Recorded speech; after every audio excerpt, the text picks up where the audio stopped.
பாராளுமன்ற உறுப்பினர், பாட்டாளி மக்கள் கட்சி தலைவர் திரு டாக்டர் அன்புமணி அவர்களுடைய மனைவியார் முனைவர் திருமதி சௌமியா அன்புமணி அவர்கள் சட்டசபையில் பேசிய அந்த பேச்சு உலகமெங்கும் வைரலாகி கொண்டிருக்கிறது. அப்படி அவர் என்ன பேசினார்? உலக மக்களுக்கெல்லாம் உணவளித்து உயிர்நாடியாக இருக்கக்கூடிய விவசாயிகளுடைய நலன்களை பற்றி பேசினார். 100 அடி கிணற்றில் விழுந்து கிடக்கக்கூடிய ஒருவனுக்கு 100 அடி கயிற்றை விட்டால் அவன் பிடித்துக் கொண்டு ஏறி வருவதற்கு உதவியாக இருக்கும். ஆனால் நாம் 50 அடி கயிறு தான் விட்டிருக்கிறோம். இன்னும் 50 அடி கயிறு விட்டால்தான் அவன் ஏறி மேலே வர முடியும். அப்படி ஏறி மேலே வந்தால்தான் அவர் அடுத்தபடியாக மக்களுக்கு உணவளிக்கும் வேலையில் ஈடுபட முடியும்.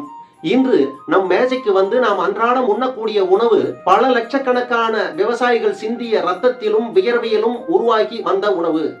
ஆகையினால் அவர்கள் பெற்றிருக்கக்கூடிய கடனை முழுமையாக தள்ளுபடி செய்து அவர்களுடைய கண்ணீரை துடைக்க வேண்டும். அது மட்டுமல்ல, பெண் குழந்தைகள் சிறுமி முதல் மூதாட்டிகள் வரை பாதுகாப்பில்லாத ஒரு நிலையை இன்று நாம் பார்த்து கொண்டிருக்கிறோம். அப்படி பெண்கள் மீது கை வைப்பவர்களுக்கு அரபு நாடுகளில் கொடுக்கக்கூடிய தண்டனைகளை போன்ற கடுமையான தண்டனைகளை கொடுத்து தண்டிக்க வேண்டும். நமது தமிழக அரசு பெண்களை பாதுகாக்க வேண்டும் என்பதாகிய அற்புதமான உரையை நம் குடும்பத்தில் ஒருவர் போல எளிமையான தமிழில் அற்புதமாக பேசினார்.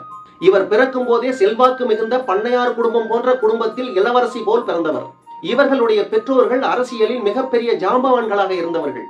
அவர் நினைத்தால் அவருடைய வாழ்க்கையை சுகமாக வாழ்ந்து கழித்துக் கொண்டு விடலாம். ஆனால் நம் தமிழக மக்களுடைய நலனுக்காக பல நாட்களாக தமிழகம் முழுவதும் சுற்றி சுற்றி திரிந்து இன்று சட்டசபைக்கும் சென்று வாதாடி கொண்டிருக்கக்கூடிய அவருக்கு நம்முடைய வாழ்த்துதலையும் போற்றுதலையும் அன்பையும் தெரிவித்துக் கொள்வோம். நன்றி.